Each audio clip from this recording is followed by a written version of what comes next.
So this is just like a little impromptu stream. And the reason I'm streaming is because I was scrolling through TikTok. This is Dean, by the way.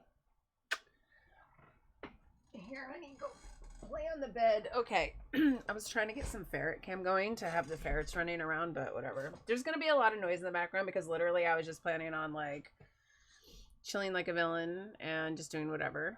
God, why does this camera seem weird? Anyways, so the reason I wanted to go live is I was scrolling through TikTok and I came across a content creator named Minty TTV. I've been following him for a while, actually. He does a really good job at, like, think of him as the TikTok version of like a Jake Lucky, right? Just spitting out like news and whatever. Okay. So I came across this article, and I also have like the hold on a minute, because I need to just move some things around real quick. So I want to bring up this article from Kotaku. Hold on. So Nickmercs, who is a co-owner of Faze Clan, recently got a skin removed from the Call of Duty store, which is part of Blizzard Activision, for an anti-LGBTQ comment.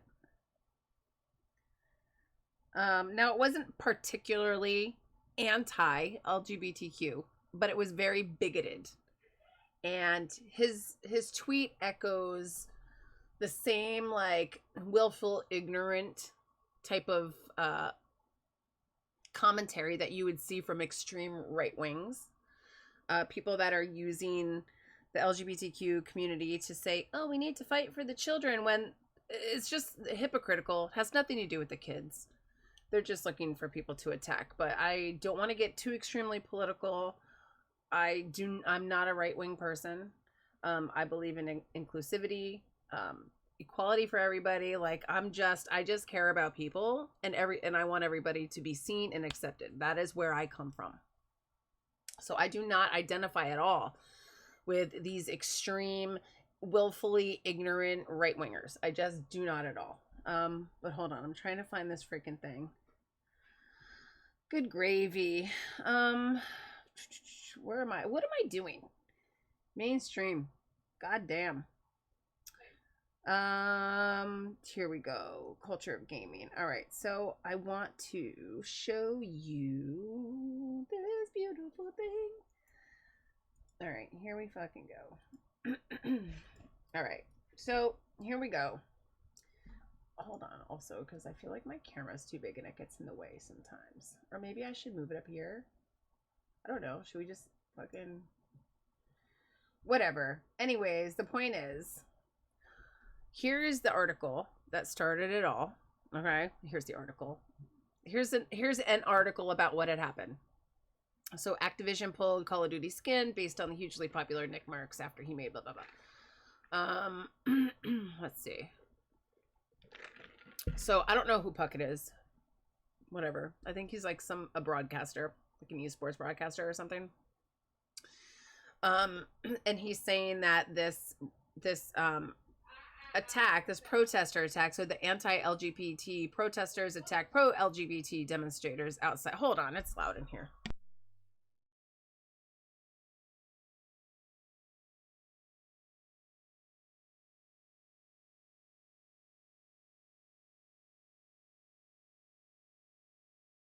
All right, sorry. I wanted to give you all ferret cam, but it's not going to happen. I don't even think there's one in the room right now. It's just my dog. All right. So, the school in Glendale, California wanted to recognize Pride Month as part of their celebration. Okay.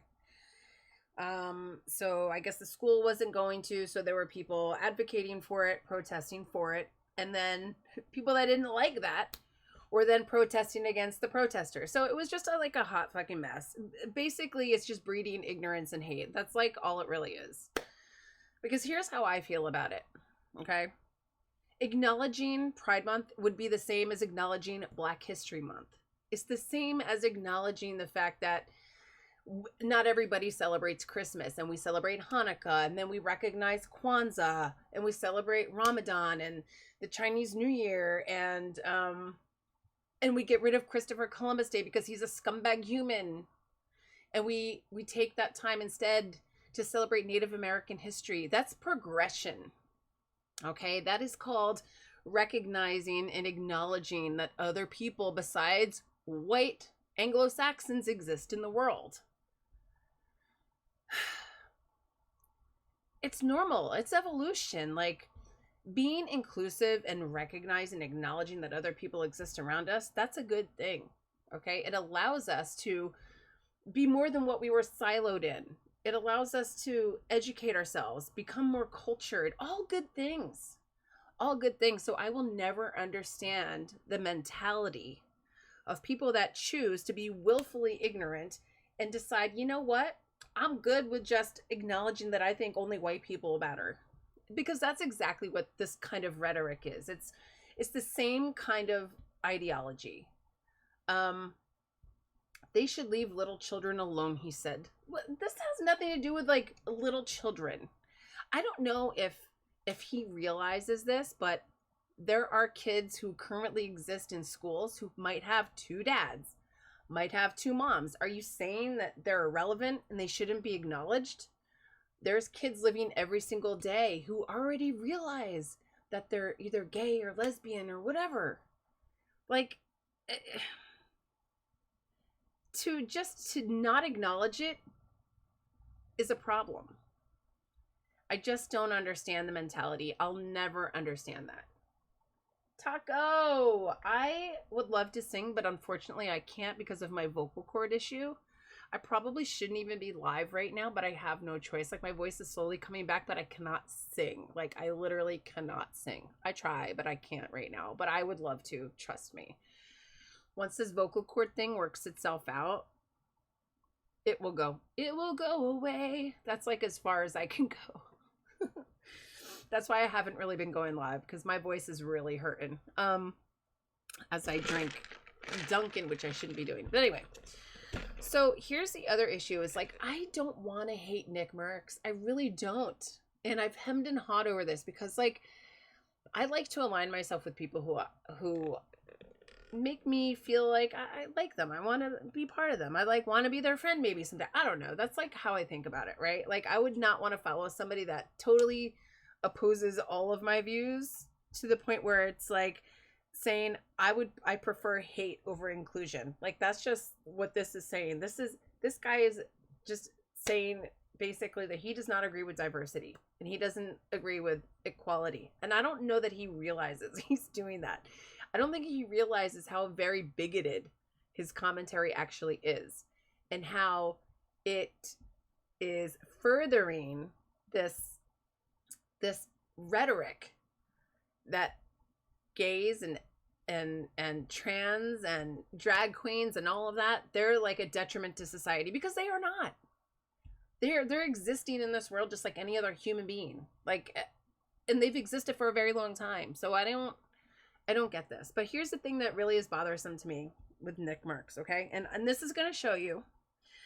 Look, I'm going to be judgy because there are certain types of people who stay in their like right-hand sided views, okay? Nickmercs is the same person who, when TwitchCon last year announced that they were going to require that people mask up inside public spaces, but if they were outside, you didn't have to wear a mask.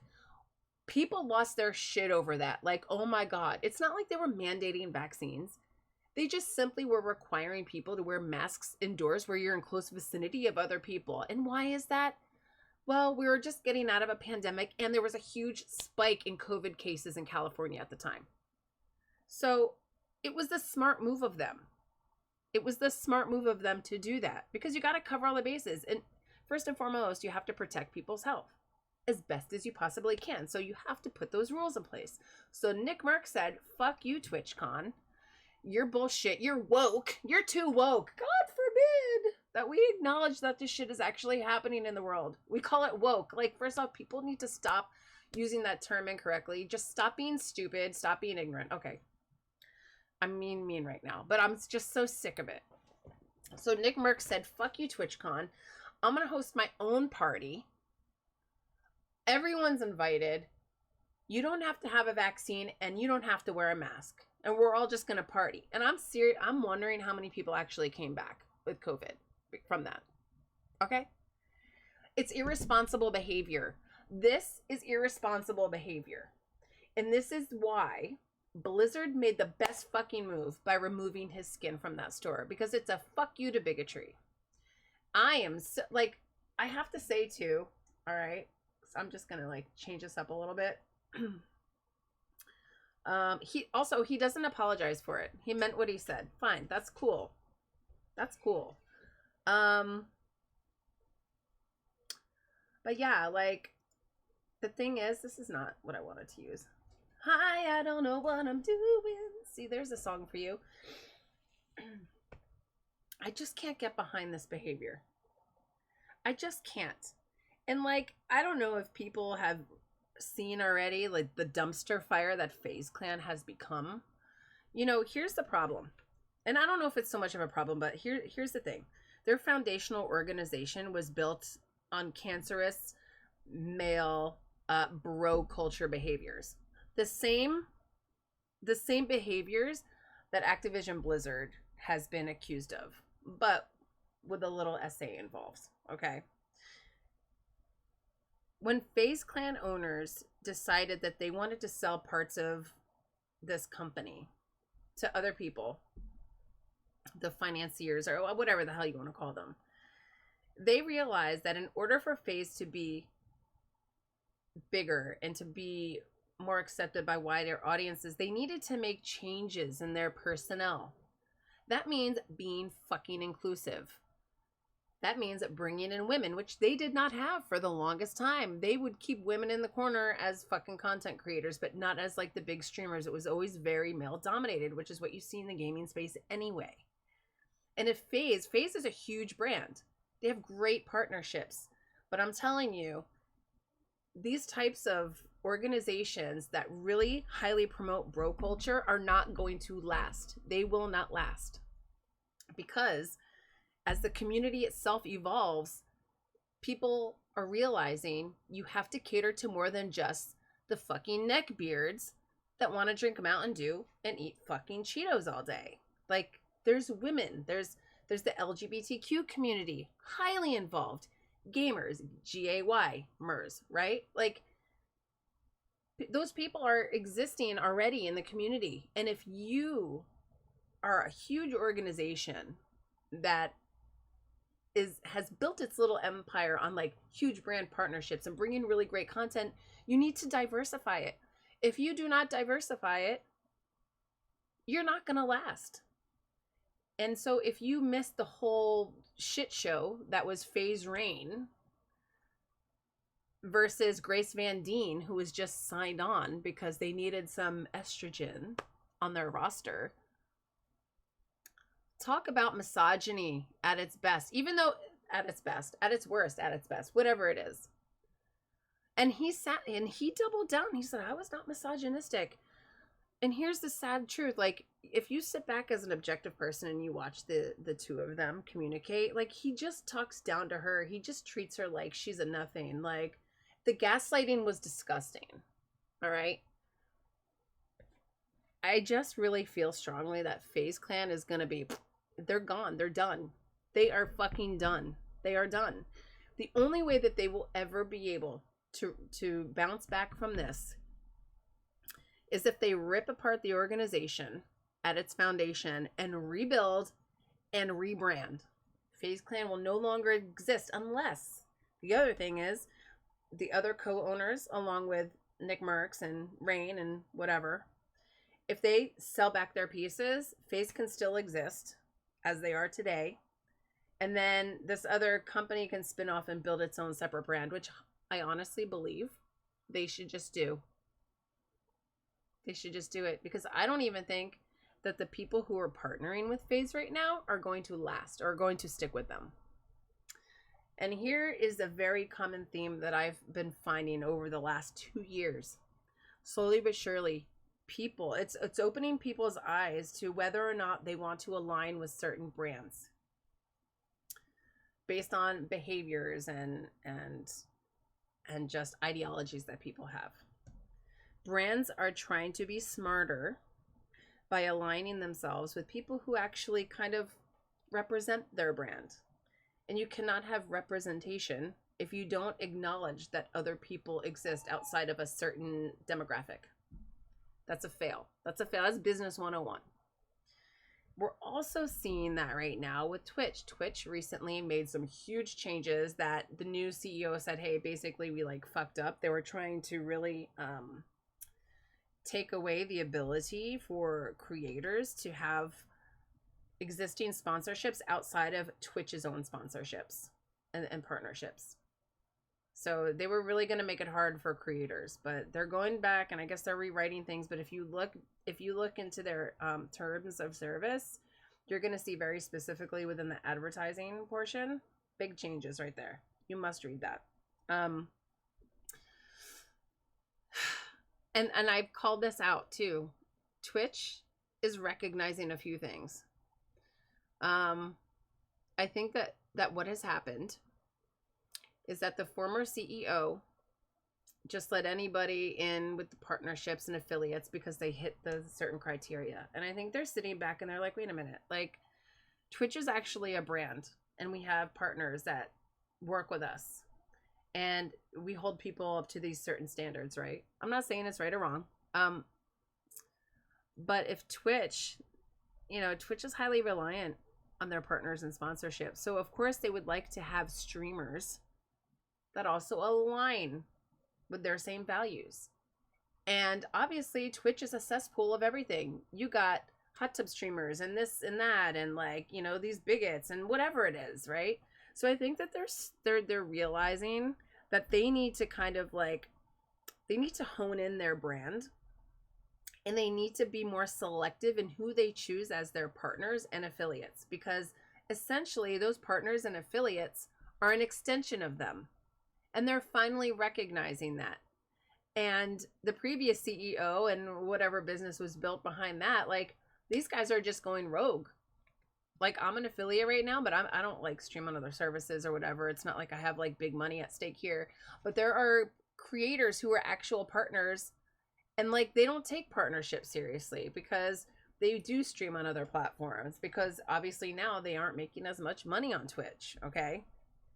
So they're looking for other partnerships. So unless Twitch signs them exclusively as a partner, then it's another story. But like they really need to like look at those partnerships and look at the people who are actually representing them. Because if I'm somebody who owns a company and I'm making you a partner, you're an extension of me. So what you do and how you build your community is a reflection of what I'm doing. So I don't want bigots or, racists like representing Twitch. And I think that while it's going to be really hard for them, I think what they're really trying to do is cultivate a Twitch advocating type of community. They want to support streamers who truly want to be a part of Twitch, that are not looking for other streaming opportunities. I think that they're going to start to be more selective with people. I think that they're going to start changing their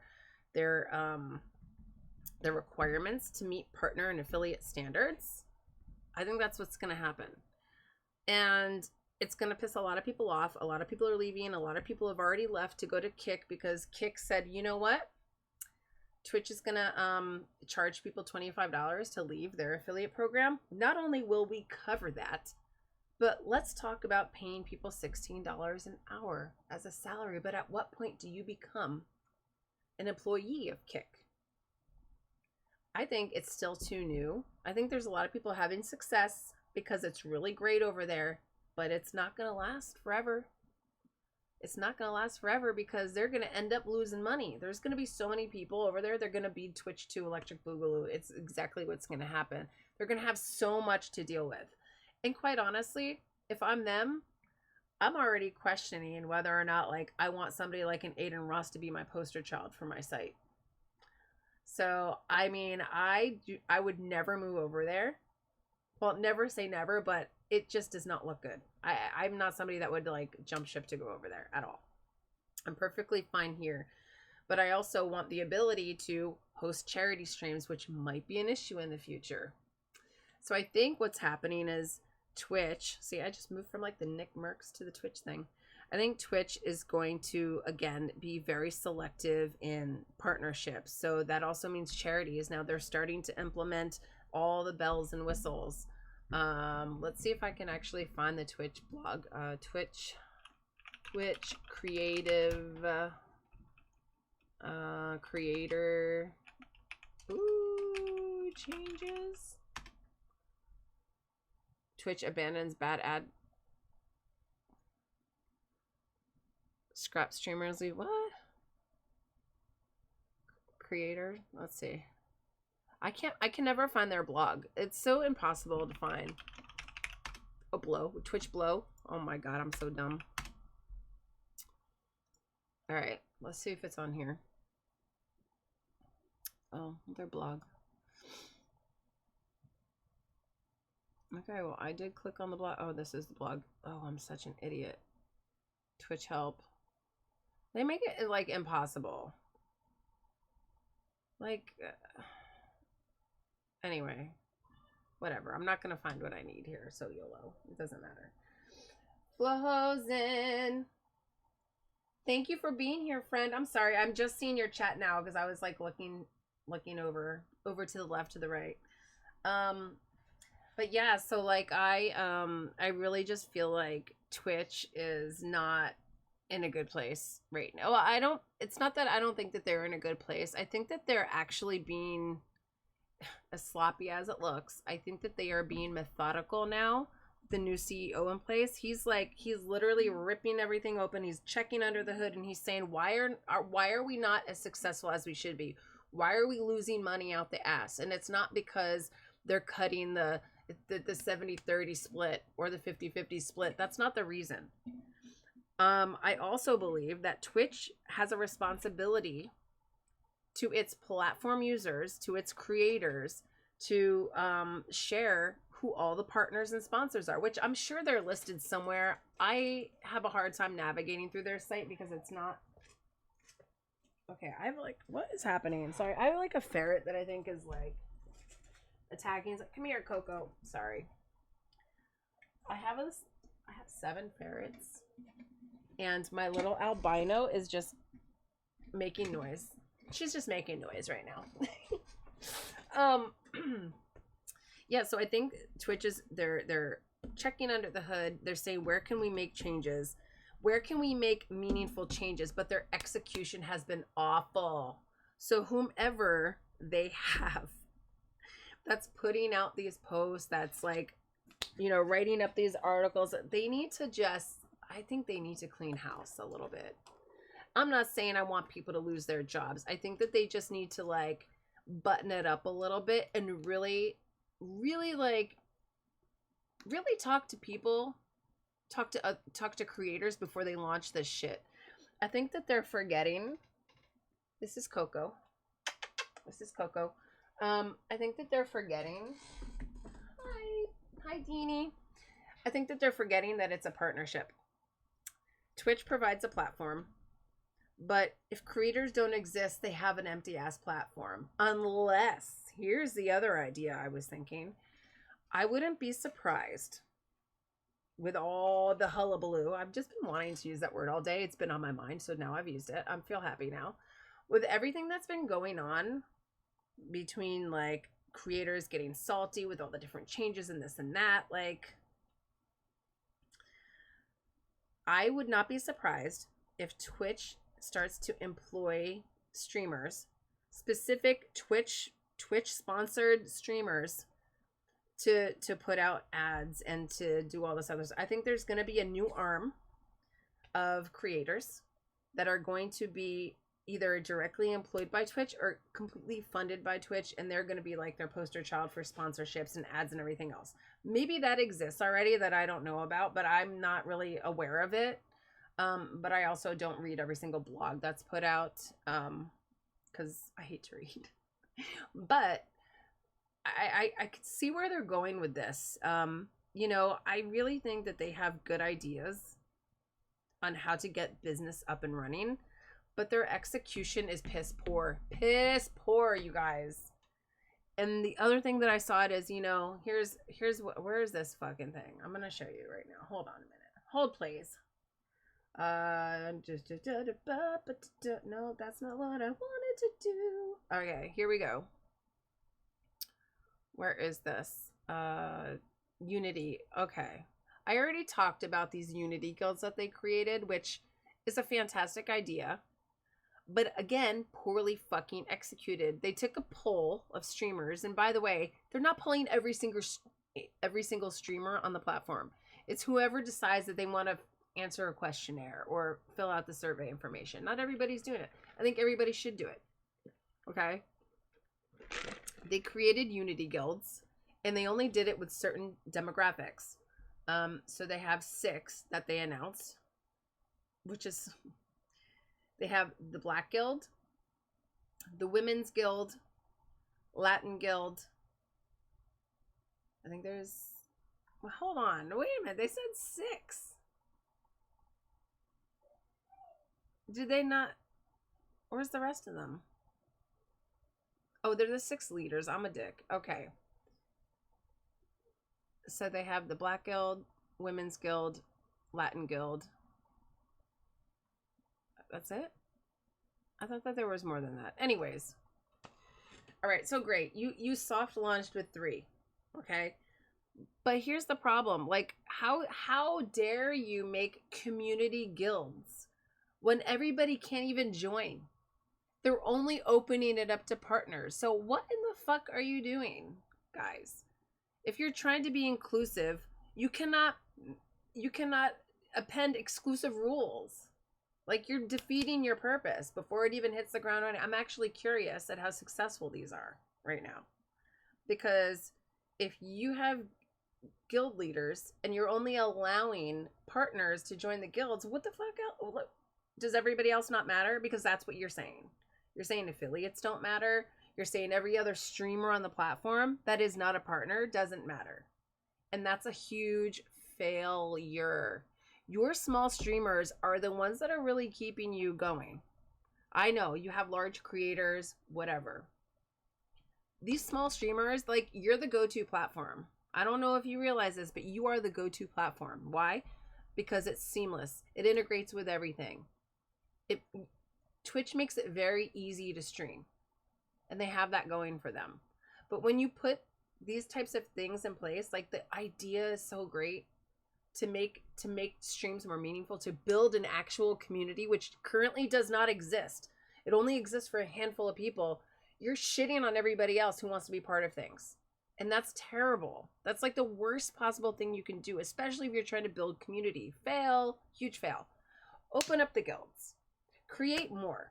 Really make Twitch a community that it should be. I'm telling you, if you just do those simple things, this platform will thrive. And not only will it thrive, you will get people who literally care about other people. They care about what they're doing. They take streaming seriously. They want to have fun with it. Like, it's going to be such a breath of fresh air that this platform needs. But the execution has been absolutely terrible. But anyways, that's like my like little ranty Friday. I had no intention at all of going live. This is like literally just a you know, a super like short whatever. But yeah, really, this Nickmercs thing was really pissing me off. Like, I just, it makes me so mad that people want to be okay with the mentality of not acknowledging other humans. Not acknowledging what's meaningful to other people. Imagine saying to somebody, oh, well, I have my beliefs, so yours just clearly don't matter. Telling people they don't even deserve to exist. I don't get it. I'll never get it. But anyways, that is all I think I have for this evening. My voice is like literally killing me. If you're somebody that, you know, identifies with any of this or If you'd like to talk more on the subject, or you have anything that you'd like me to talk about, please reach out to me. I tried to make this a TikTok, but every time I kept trying to record, like, I would get it finished and I would hit the stop button and then it would erase everything. And it happened about 6 times, and I was like, all right, I literally need to, like, just get on live and just get this out of my system so that I don't have to, like, re-record every 2 minutes. So that's what I'm doing here. But I do post a lot on TikTok if you're interested. And if you're somebody who's, like, joining for the first time, first off, thank you for being here. Secondly, like, I'm not like I game a lot. There's a few games that I play that I'm interested in. I play like Overwatch. I haven't played Apex in a while, but I love that game. Play World of Warcraft. I haven't played that in a while either. I also am somebody who's been binge watching on Netflix. Okay, I've been watching. I just finished the Breaking Bad series, which was amazing. Oh my god! And then I watched the El Camino Breaking Bad movie, and now I'm watching Better Call Saul. So there's that part of me. I love Dunkin' Donuts, so I post a lot about Dunkin' Donuts. It's been my life. It got me through the pandemic. It was beautiful. I loved it. I have 7 ferrets. I have a teenage daughter. She games with me. We have fun together. She's way better than me, and I'm trash compared to her, but that's okay. Other things that I'm passionate about when I do these types of streams is I like to talk about things that are, you know, meaningful or strike some kind of like fire in me that I really feel like I need to talk about it, because I'm very opinionated, and like at the end of the day, I just like really care about people. So the Culture of Gaming actually started, and I've been kind of infrequent with it. I haven't been very consistent at all, but I like to just like come here and talk about certain topics that come up that are like, you know, like I said, like really light a fire in me. But I like to talk about things that are like, I don't know, not necessarily controversial, but that are important to me. Like, I love to talk about the evolution of women in gaming. And I'd like to see more women. I'd like to see more women in the spotlight, you know? I'd like to see more gaming brands like the Faze types, not Faze. But like, I'd like to see more women getting exposure and getting the spotlight, and, you know, being on fucking, you know, G Fuel cans and being taken seriously, right? Like, that is what we need more of. And the other thing of late, there's so much ageism in gaming. It's horrible. It's horrible. And when I, you know, 20 years ago, I was barely even playing games, okay? I was like maybe playing Mortal Kombat, maybe smacking buttons around, you know, in my Papa-san chair, like on a Friday night after I have some Blockbuster, right? Blockbuster videos, having a little pizza, smacking some buttons around, playing Mortal Kombat, like. But as I've gotten older, and I just discovered streaming 3 or 4 years ago. 3 years ago? Maybe about 4 years ago, I discovered, I mean, I've watched people's streams before, but I never tried streaming on my own. And some people would argue, oh, it's so easy for a woman. Maybe from an attention standpoint, but also we receive so much harassment, and there's stories I could tell even as being like a female guild master in World of Warcraft. It's terrible. So if you heard about the Blizzard Activision lawsuit, California was suing them, all the harassment that went on, all the bro culture, I believe every single word of it because I live it every day. I live it every day. I get logged onto a video game. Okay. But going back to the ageism, you know, I'm never going to be, and I know this, I'm never going to be like the top gamer. I'm not going to be top 500 in Overwatch. You know, I may not be recognized for I'm not like, you know, freaking that, what's her name? I know she's something grandma. She's amazing. We need more of her who does Call of Duty. But like when you get to a certain age bracket, I think I want to say like 35 plus, but more so I think the 40 plus age groups are just ignored. Our Gen X community does not get any love at all in gaming.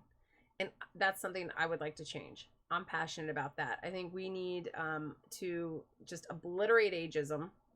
We have to acknowledge that people from every age group matter in gaming. And I think that brands need to do a better job of being more inclusive as a whole to different age groups. Some may argue, well, you know what? We just want, like, you know, young people to represent our brand. Well, that's a problem with you. Like, people know their demographics. I get that. But you're also excluding other people. Like, just because we're like older doesn't mean we're less, you know, into gaming or that we don't participate. We may be the mediocrest motherfuckers out there, but damn well right, we fucking love gaming, okay? And that's what it's about. It's a passion and love for doing the thing. And I think that, like, you know, our 40 plus community is really ignored. I'm gonna be 50. God damn, I'm gonna be 50 in 2 years. I'm not gonna stop gaming. And it's hard for me sometimes to really get into it. I mean, I do a lot of posting on TikTok. Some people think, oh, you're too old to be on TikTok, whatever. But I like to post about gaming, and a lot of the comments I get are like from Gen Z. And there's nothing wrong with it. My daughter is Gen Z. It's definitely a younger community that I've kind of cultivated on there, which is kind of funny because I feel like I'm like the Overwatch mom. But like, I also want to ensure that people who are in my age group, they understand I'm here for them as well. I'm here. I'm one of them. They got, you know, I would like them to be able to coexist together instead of separately. I think, you know, I would love to see Gen X and Gen Z come together at some point. And just, this is why I love, like, having my daughter around, because, like, we play together all the time. That's how it should be. I'm not saying every parent has to play with their kid, but, like, if we can all treat each other nicely and respect each other's differences, the world would just be a better place. Gaming would be a better place. So anywho, here I am.